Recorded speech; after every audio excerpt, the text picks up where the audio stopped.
Welcome to Mother-Daughter Projects. I'm Steph. Today we're going to add a little extra protection to our favorite organizational system, Wall Control Pegboard.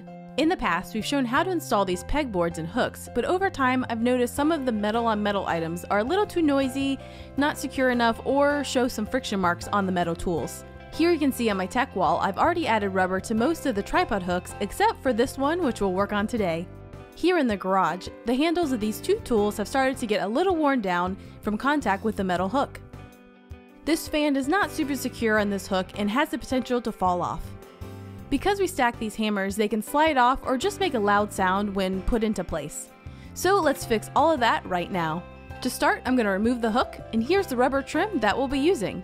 We bought this in bulk on Amazon, but you can also find it in smaller lengths on wallcontrol.com, and we'll put a link to that in the description. All you do is fit it to the hook. And this is rubber with metal inside, so it's a little flexible but also very strong. I'm using 10 snips to cut this. Once you cut it, there's a little bit of metal on both parts. You just take that out and throw it away, and then you're done. You can also cut these with a pair of heavy-duty scissors, but I found the 10 snips to be a little bit more efficient. Here's the hook for the tripod. Again, we just fit it around, cut, take out the excess metal, and done.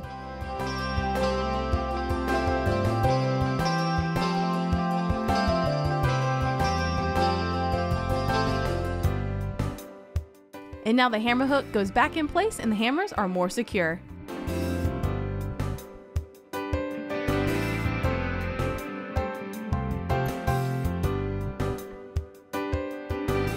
And here's a tripod hook going back on the wall, and now it's more secure, and now it's no longer metal on metal.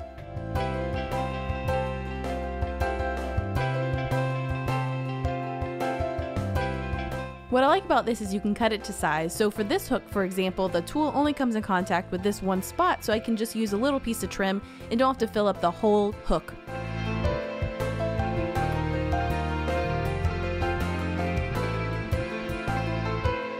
And you don't actually have to take the hooks down, you can put it up while it's still on the pegboard.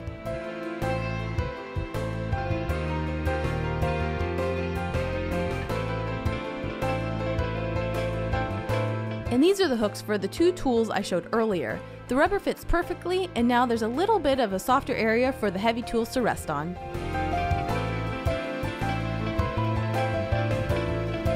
Lastly, I'm going to cut two pieces of rubber, and those will act as little stoppers to keep the fan in place. After installing these on a couple different hooks, we realized this is the perfect solution to help protect, better secure, and keep items in place on our Wall Control Pegboard. Again, we'll put a link to everything below. Thanks for joining us, and if you're interested in buying Wall Control, visit wallcontrol.com and use the discount code MDP15 for 15% off of your order.